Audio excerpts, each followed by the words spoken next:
जामवंत बहुत प्रकार से कथाएं कह रहे हैं।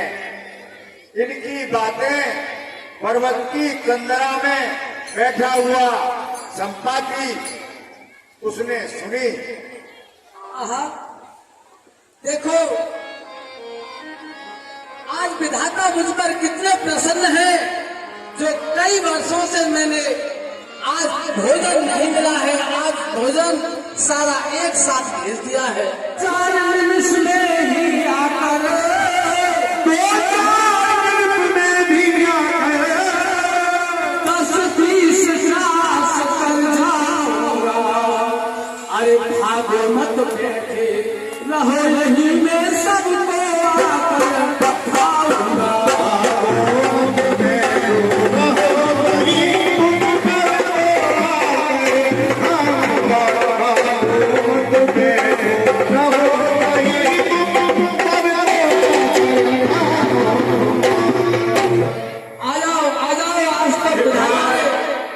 संपाति के ये कहने पर अरे भैया देखो ऐसे मिला रहे जैसे हम इनकी दावत देगा कि आ जाओ मैं तुम्हें खा जाऊंगी, मैं खा जाऊं और तुम मुझे खा जाओ।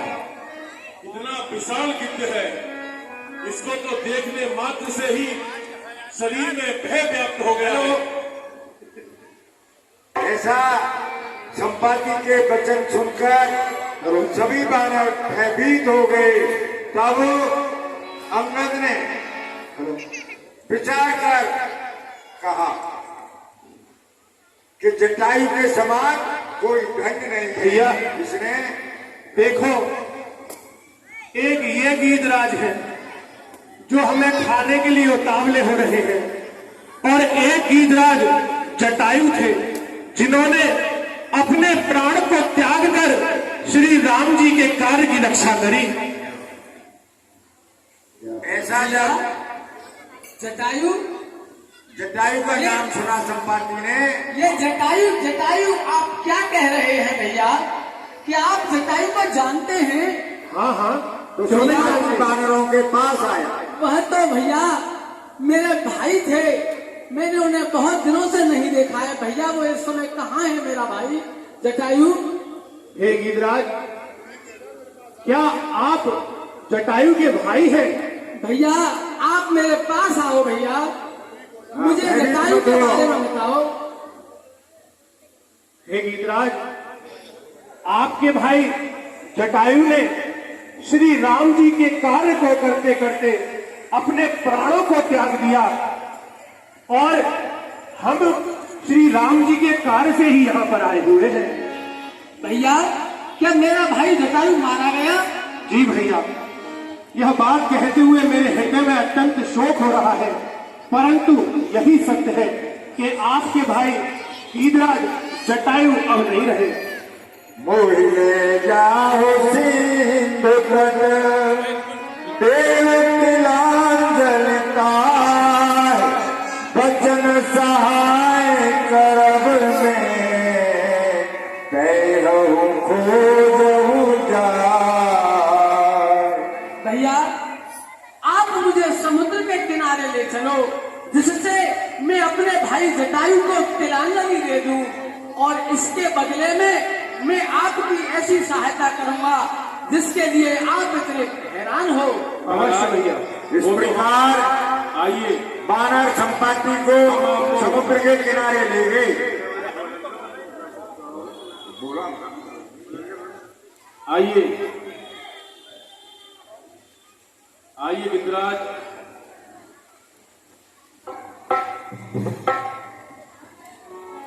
ले जटायु पानी तुम मरे हम जानी, ले जटायु पानी तुम मरे हमने जानी, ले जटायु पानी जटायु जटायु तृप्तत्याम। देखो त्रिकूटगिरी पर्वत के ऊपर एक लंका नाम की नगरी बसी हुई है। वहाँ स्वभाव से ही निडर राक्षसों का राजा रावण रहता है। महाराज आपको वहां तक दिखाई दे रहा है क्या? हाँ भैया, देख रहा हूँ यहीं से लंका पूरी विशाल, जिसके चारों ओर से ले रहा जलद उछाल। हे महाराज, हमें तो यहाँ से केवल ये गेट दिखाई दे रहा है, आपको लंका तक दिखाई दे रही है। आपकी शक्ति अपरंपार है। हे वीरवानरो, लंका में त्रकूटगिरी पर्वत के ऊपर एक अशोक वाटिका नाम की बगीचा है। उसमें सीता जी सोच में मग्न बैठी हैं। कीट की दृष्टि बड़ी अपार होती है, उसे बहुत दूर दूर तक का दिखाई देता है। मैं क्या करूं, अब बूढ़ा हो गया हूं, नहीं तो आपकी कुछ सहायता अवश्य करता। प्रभु का नाम तो ऐसा है कि इस संसार का पापी से पापी मनुष्य भी यदि एक बार ले ले तो इस अथाह संसार भवसागर से पार हो जाता है। आप तो उनके दूत हो भैया, कायरता छोड़ो और प्रभु के कार्य करो भैया। जय हो, जय हो। जो 100 योजन का समुद्र पार कर सके, इस पर आप इस 100 योजन का जो समुद्र है उसको नाम सकते हो, बताओ। मैं 1 किलोमीटर। 1 किलोमीटर? अच्छा अच्छा, तुम तो बहुत दूर जा सको, पर इतनी हाइट है तुम्हारी 1 किलोमीटर भाई। आप भैया बताओ। 10 कदम। हाँ, 10 कदम? तुम तो ज्यादा ही दूर जा सको। ये चौराहे तक जा सके, बस पार ला सके मैं जाके। इनकी दिख रही है बॉडी वैसे ही। भैया तुम कहा? 2 किलोमीटर। हे भाइयों, अब मैं बूढ़ा हो गया हूँ, करने को इतना ही है, बस एक छलांग मारना है। और ये युद्ध नहीं, संग्राम नहीं, तो योजन से न लांघना है। युद्ध नहीं, संग्राम नहीं, योजन से न लांघना है। मेरी करनाई होती तो उस पार पहुंच जाता अब तक। हे भाइयों, और पीछे तुमसे बातें होती थी, ना बदले आता अब तक। पीछे से बातें होती, सीधा से नारी बामन बने थे, तब मैं जवान था और मुझ में अपार बल था। और बामन कब ने जब बलिदाना, और मेरा दिनों जमाना था, वो पल में ही भूमंडल का हो जाता आना जाना था। संगत जी, आप सभी प्रकार से योग्य हैं, लेकिन आप सबके नेता हैं, इसीलिए हम आपको वहाँ नहीं भेज सकते। हे हनुमान जी, आपने क्या चुप्पी साध रखी है? हे हनुमान जी, पल्लंग बैठो, पल्लंग घूम के। जागो, जागो जागो हनुमान जी, जागो हनुमान हनुमान जी। जी, आपका जन्म राम काज के लिए हुआ है। जय श्री राम।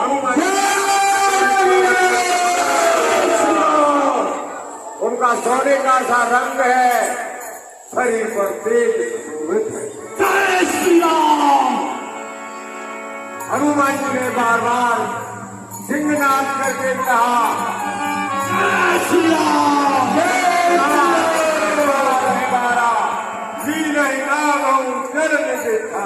मैं इस सारे समुद्र को फेर नहीं लांघ सकता हूँ और साय को सहित रावण को मारकर त्रिकूट पर्वत को काटकर यहाँ ला सकता हूँ। और जामवंत क्या कहते हो, चारों बादल पर कछु में पहले लंकेश्वर को मारूं या लंका उल्टी कछु में। इसे खाए जल्दी तारा में, इसे खाए जल्दी तारा में, लागू जहाँ ले जाऊं क्या तस्वीर पर लंका पुरी है। ऐसे त्रिकूट ही में आना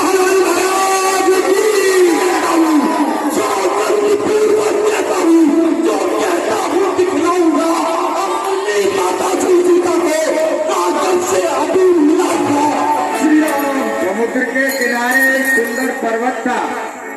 हनुमान जी खेल खेल में ही उसके ऊपर कूद कर जा चढ़े।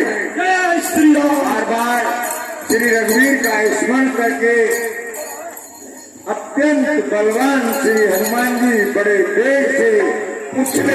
श्रोमणी श्री हनुमान जी महाराज, आप जिस कार्य को चाह रहे हैं करने के लिए कठिन है, आपको परिश्रम भी हुआ होगा और आप मेरे ऊपर थोड़ा विश्राम करके अपनी थकान को दूर कीजिए। कृपा करके मुझे गौरव दीजिए। हे मैना पर्वत प्रणाम। मैं प्रभु श्री रामचंद्र जी के कार्य करने जा रहा हूँ। मुझे प्रभु श्री रामचंद्र जी के कार्य करे बिना विश्राम करना।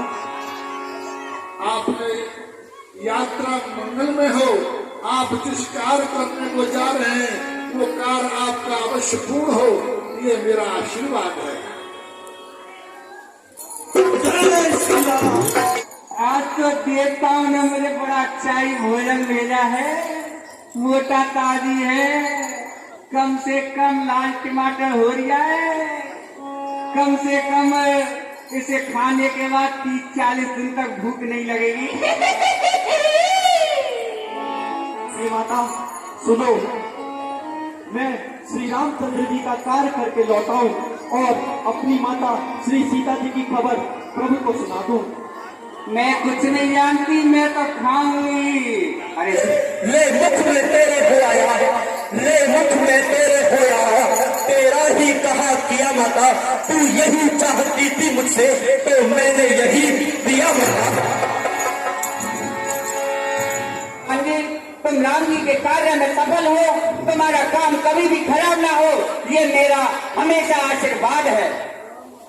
अब माता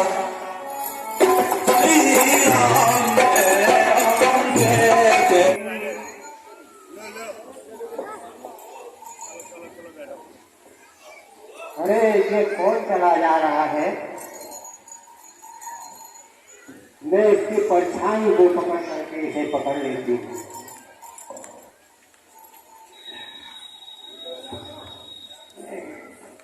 रात में जो जीव जंतु उड़ा करते थे वह जल में भी उनकी परछाई देख लेती थी।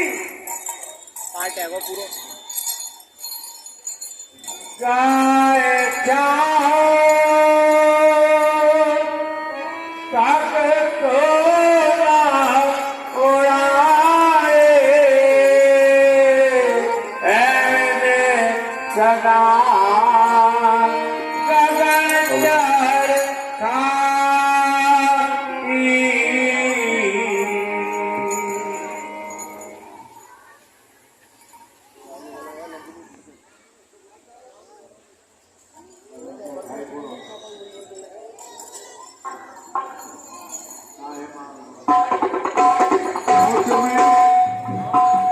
एक ऐसी राक्षसी रहती थी कि जो भी समुद्र के ऊपर से पक्षी उड़ता था तो उसकी थाह को पकड़कर वो खा लेती थी।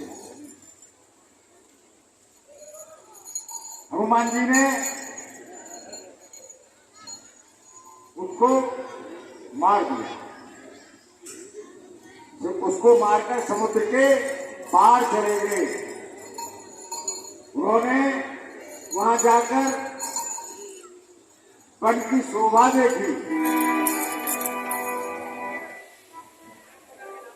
उन्होंने पर्वत पर चढ़कर लंका को देखा। ये बहुत बड़ा किला है, उसकी शोभा कहीं नहीं जाती। देखो, लंका की रखवाली को बड़े ही विशाल का राक्षस करते हैं। क्यों ना मैं छोटा रूप करूं और रात के समय में नगर में प्रवेश करूं। मच्छर के समान अपना रूप बनाया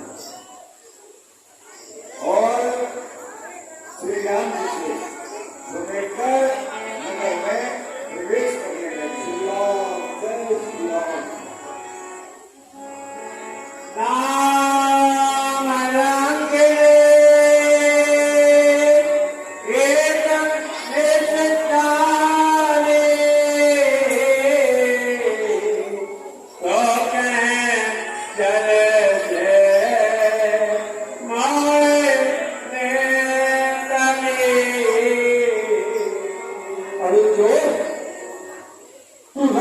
समय छोटा रूप बनाकर लंका में प्रवेश करना चाहता है। और से आएगा तू? तू मुझे चोर कहती है? अरे चोर तो वह तेरा राजा है जो चोरी से खाकर माता चांदी को यहाँ ले आया है। मैं महावीर कहलाता हूँ, मैं महावीर कहलाता हूँ। अनुमत है कितने नाम मेरा, कुछ सी चुड़ैलिया बनता हूँ। यह भी है एक काम, नगवाली सात्विक सूचक हो, नगवाली सात्विक सूचक हो। आया हूँ जीत बुद्धि पर से, जल की दानवी सीखने को, कर दिया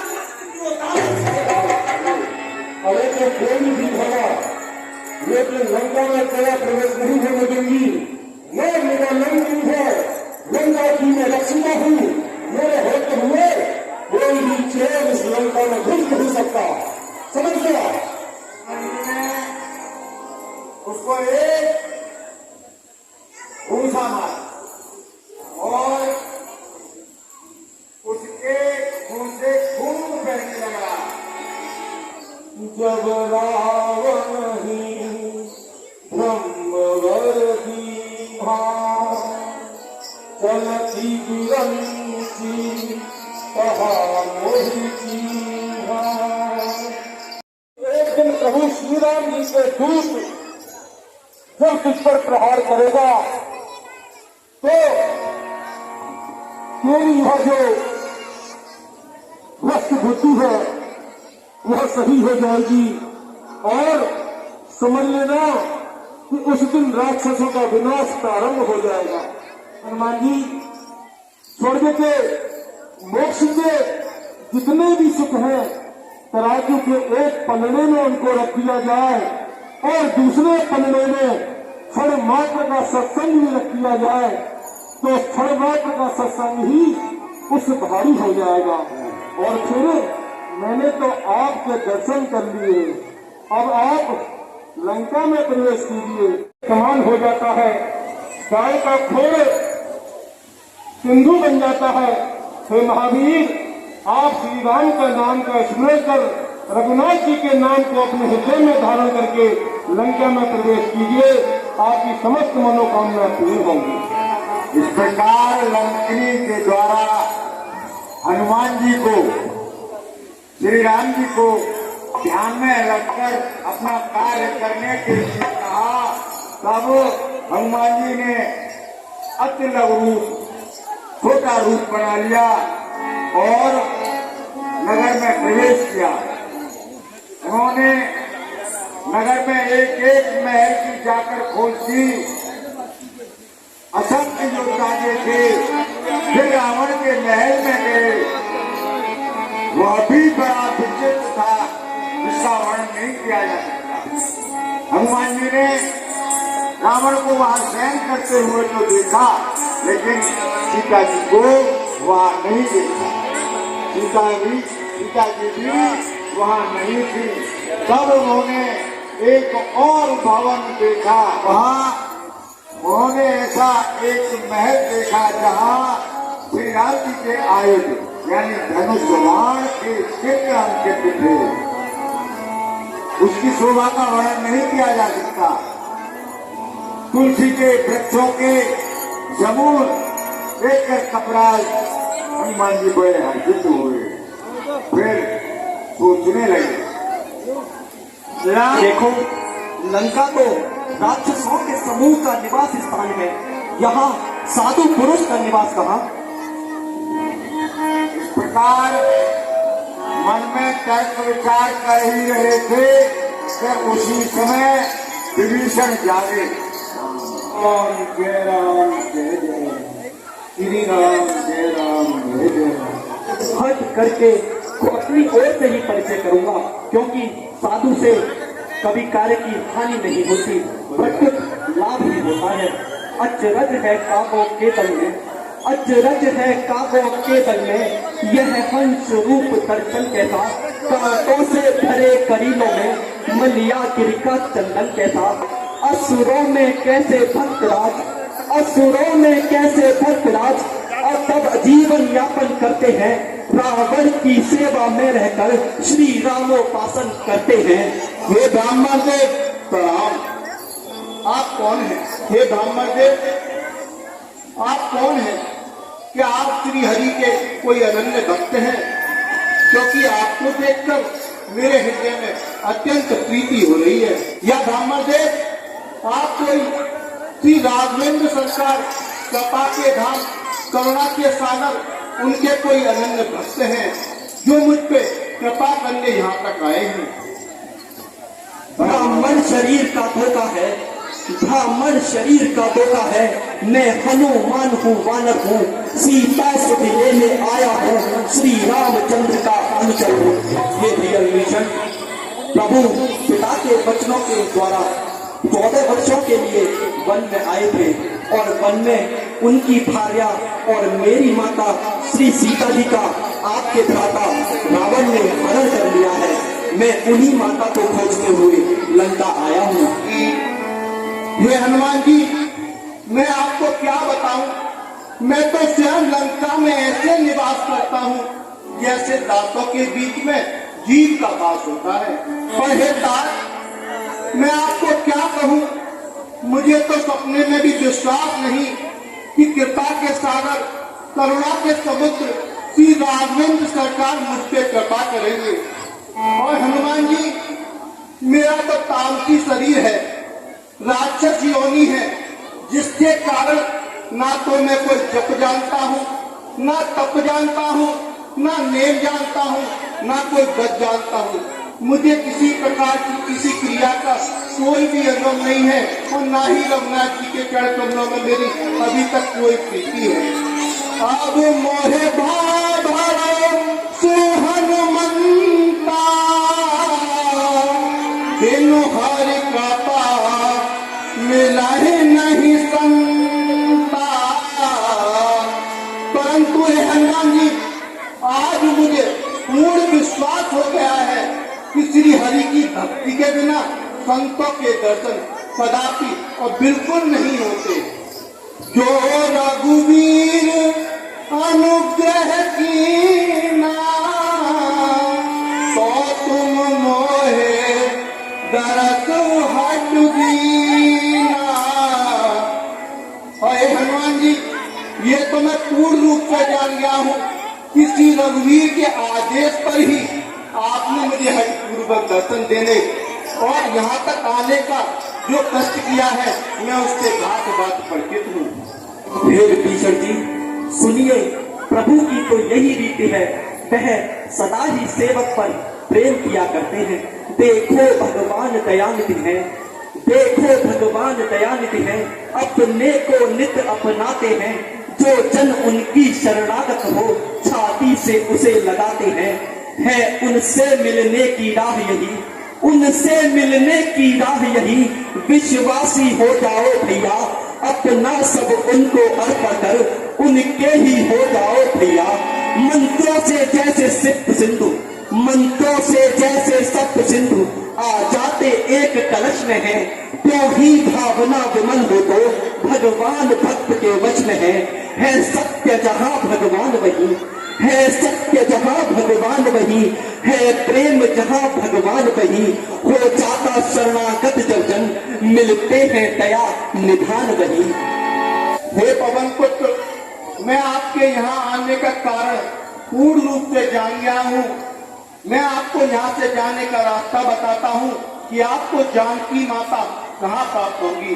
हे प्रभु, आप यहाँ से सीधे जाकर बाईं तरफ जाएं, वहाँ पर एक अशोक वाटिका नाम का उपवन है, जहाँ अशोक वृक्ष के नीचे जो विशाल वृक्ष होगा, माता जानकी निवास कर रही है। पूरी रात्रि सीता जी बैठे बैठे बिता देती है, जिससे उनका शरीर बहुत दुबला हो गया है। इसी अवसर पर रावण वहां आया, उसके साथ बहुत सी स्त्रियां थी। प्रणाम। हे महामाया, प्रणाम। सीते,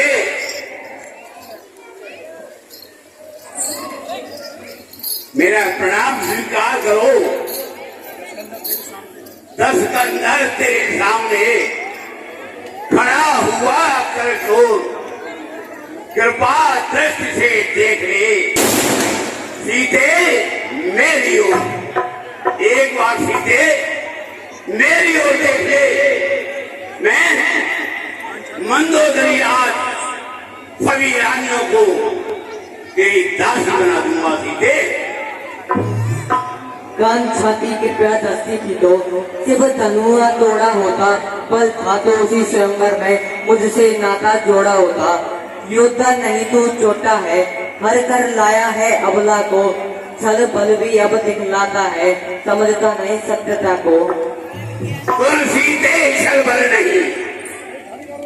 नहीं और कुछ ध्यान, दस अंदर तो क्या होता कृपा दृष्टि का दान, पर तुम में अब तक पड़ता है।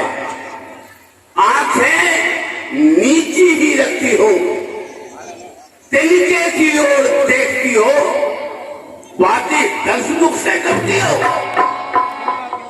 तिनका क्यों लक्ष्य तुम्हारा है बताओ, जो तिनका बीच में लाती हो, क्या तिनका मुझे समझ रखा,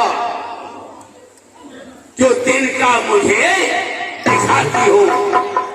बोलो बोलो जिन चरणों की दासी हूँ मैं, तिनका है तिनका दास सदा, यह मन है जिनके पास सदा, तिनका है तिनके पास सदा। है तिनके से भी गिरे जीव, तिनका ही मेरा पर्दा है, घूंघट का क्या पर्दा करना, पर्दा तो केवल आंखों का ही है। पहुंचा दे पास उन्हीं प्रभु के, जिनका सीता से नाता है, अन्यथा असुर एक दिन तुझे वितकारेगा तिनका तिनका। ग्रहण की ओट करके सीता जी कहने लगी, सुनो कहीं जुगनू के प्रकाश से कमलिनी खिलती है, संपूर्ण रात जुगनू चमके, उनसे कब कमलिनी खिलती है, होता है प्रत्येक काल तब स्वयं कमलिनी खिलती है। ये आंखें अगर कमलिनी है तो इनके प्रभु श्री रघुवर है, तू जुगनू से भी हटकर है, वो सूरज से भी बढ़कर है। सीते तूने मुझे जुगनू कहा है, मैं जुगनू दिखाई देता हूँ तुझे, और तक का जोड़ नम्रता से मैंने तुझको समझाया है, पर तूने जब जब आया मैं अपमानित कर ठुकराया है। मैं वो रावण हूँ जिससे काफी सारी खुदाई है, बड़े बड़े राजाओं की इज्जत मैंने खाक में मिलाई है। तूने मुझे जुगनू कहा, एक तीनों लोगों का परवरिश करने वाले रावण को, जिसने आकाश और पृथ्वी को हिला दिया है, ऐसे रावण को तू जुगनू कहती है। भारत में ही ब्रह्मा में ही बिकू, मैं शंकर का आया, मैं तीनों लोकों में तेरे रूप में समाया हूँ। कदम भी रख नहीं सकता सीते, कदम भी रख नहीं सकता। वो नारायण मेरे घर में मेरे ही भय से सोता है, वो क्षीर सागर में, और तू मुझे जुगनू कहती है। तेरी बुद्धि खराब हो गई है लगता है।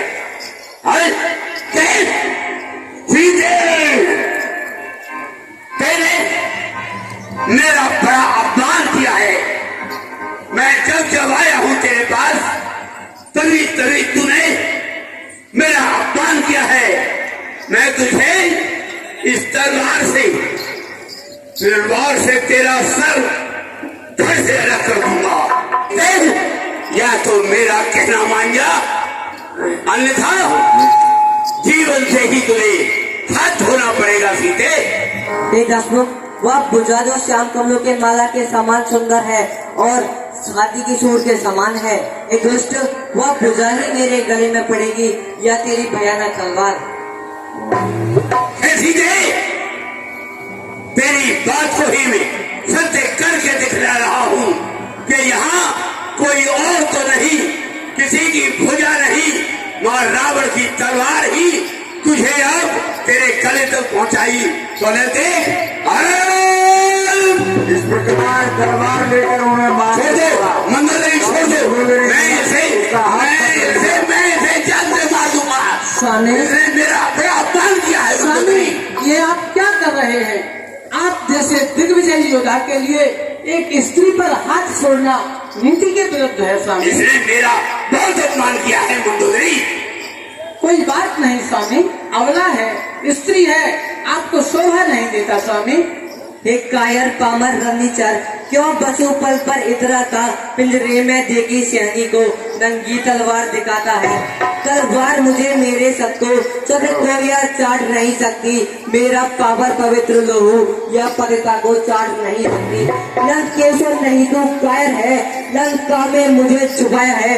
जा डूब जा लजा जल निधि में, क्यों खड़ग दिखाने आया है। वह हाथ जल जाते क्यों जिसने यह खड़ग उठाई है, वह खड़ग जल जाती क्यों जो इन हाथों में आई है।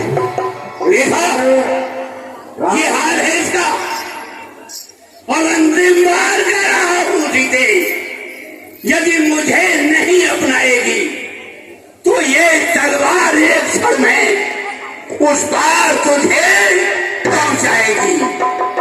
एक माह का समय दे रहा हूँ सीते, यदि एक माह में रावण को कहना अगर तुम्हें नहीं माना तो तुझे इस तलवार से तेरे टुकड़े कर डालूंगा सीते, समझी?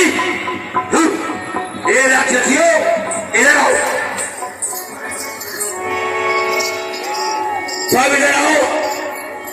देखो इस सीता को इतना समझाओ, इतना इसे डराओ, इतना भयभीत करो कि ये एक माह के अंदर मेरा कहना मान जाए, समझे?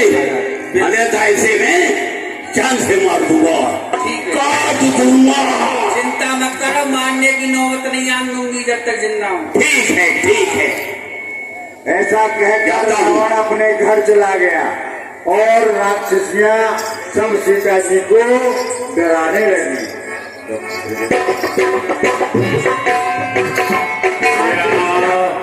त्रिजटा नाम की एक राक्षसी थी जिसका श्री रामचंद्र जी के चरणों में बड़ा प्रेम था।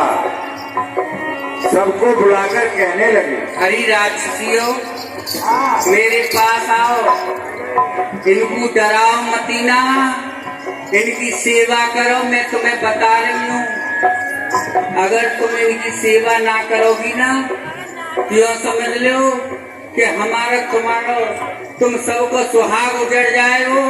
रोती डोलियों फुफट्टी डोलियों, कोई ना पूछेगो तुम्हें तुम्हारे आदमी मरे पीछे। ये ध्यान रख लियो, इसलिए सेवा करो। और देखो मैंने एक सपना देखो, सुनो। अरे खुद सा चढ़ आई लंका पे बुरी घड़ी आई, खुद सा चढ़ आई लंका पे बुरी घड़ी आई। घर मैंने सपनों की रात लंका पे खुद सा चढ़ आई।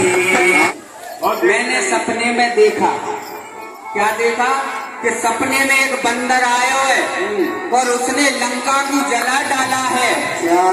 हाँ, और सबरी सेनाओं को मारा है, जात धान सेना सब मारी। और घर आरूढ़ नगन 10 शीशा, रावण का सिर मुंडा हुआ है, 10 शीश कटे हुए हैं, 20 भुजाएं कटी हुई हैं। घर आरूढ़ नगन का शीशा, मुंडित सिर खंडित भुज बीसा। अब तो रात्रि हो गई है, ना आग मिलेगी ना पीड़ा मिलेगी।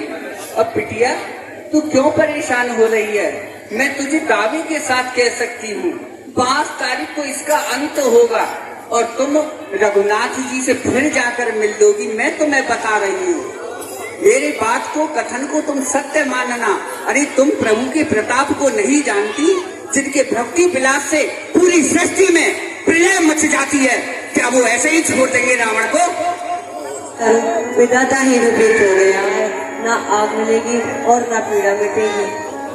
आकाश में अंगनों के समान तारे प्रकट दिखाई दे रहे हैं, परंतु एक भी तारा पृथ्वी पर नहीं आता। चंद्रमा भी अब अग्नि के समान है, परंतु फिर भी मुझे अब अग्नि जानकर आग नहीं बढ़ पाता। ये अशोक वृक्ष, मेरी विनती सुनो, मेरा शोक कर लो और अपना अशोक नाम सत्य कर दो। आज सीता जी को विरह से व्याकुल देखकर हनुमान जी स्वयं बहुत व्याकुल हो गए और विचार करने लगे। हनुमान जी ने मन में विचार कर जो श्री राम जी ने उन्हें अंगूठी दी थी उसको नीचे गिरा दिया। सीता जी ने यह समझकर उसे उठा लिया कि शायद अशोक ने कोई अंगारा नीचे गिरा दिया हो। राम नाम से अंकित अत्यंत सुंदर और मनोहर अंगूठी देखी और अंगूठी को पहचान कर सीता जी आश्चर्यचकित होकर उसे देखने लगे और हर्ष और विषाद से हृदय में अकुला उठी। और श्री रंगनाथ जी तो सवर्ता अजय है, उन्हें कौन जीत सकता है और माया से ऐसी मूर्ति बनाई नहीं जा सकती। इस तरह सीता जी अपने मन में अनेक प्रकार के विचार कर रही थी। तब इसी समय हनुमान जी बड़े मधुर वचन बोले।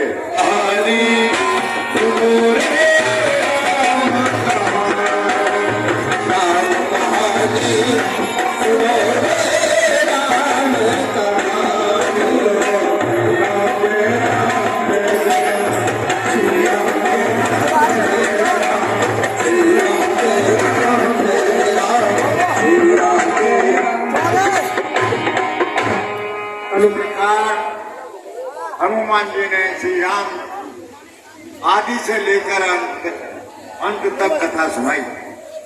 कथा को सुनकर सीता जी को बड़ा अच्छा लगा, देखो भाग गया और कहने लगी, माता, आपने रावण के वन में रावण के साथ विमान में जाते हुए कुछ आभूषण एक पर्वत पर फेंके थे और वही आभूषण उस पर्वत पर बैठे वानर राज सुग्रीव के सामने गिरे।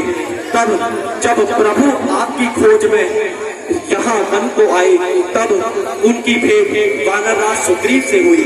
हे माता, बाली के भय से भयभीत होकर वह वानर राज सुग्रीव ऋषिमुख पर्वत पर निवास करता था।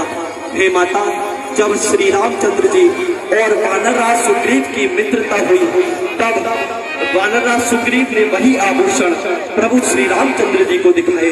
हे माता, उन आभूषणों को देखकर प्रभु श्री रामचंद्र जी अत्यंत ही दुखित हुए और तब उन्होंने बाली द्वारा प्रताड़ित सुग्रीव के दुख से दुखी होकर प्रभु श्री रामचंद्र जी ने पुनः बाली को मारकर सुग्रीव को किष्किंधा का राजा बनाया। हे माता, इस तरह प्रभु ने अपनी मित्रता का धर्म निभाया। तब वानरराज सुग्रीव ने विश्व के समस्त वानरों को आपकी खोज में भेजा। हे माता, विश्व के समस्त वानर आपकी खोज कर रहे हैं। यह तो मेरा ही सौभाग्य है जो सर्वप्रथम मुझे आपके दर्शन हुए हैं।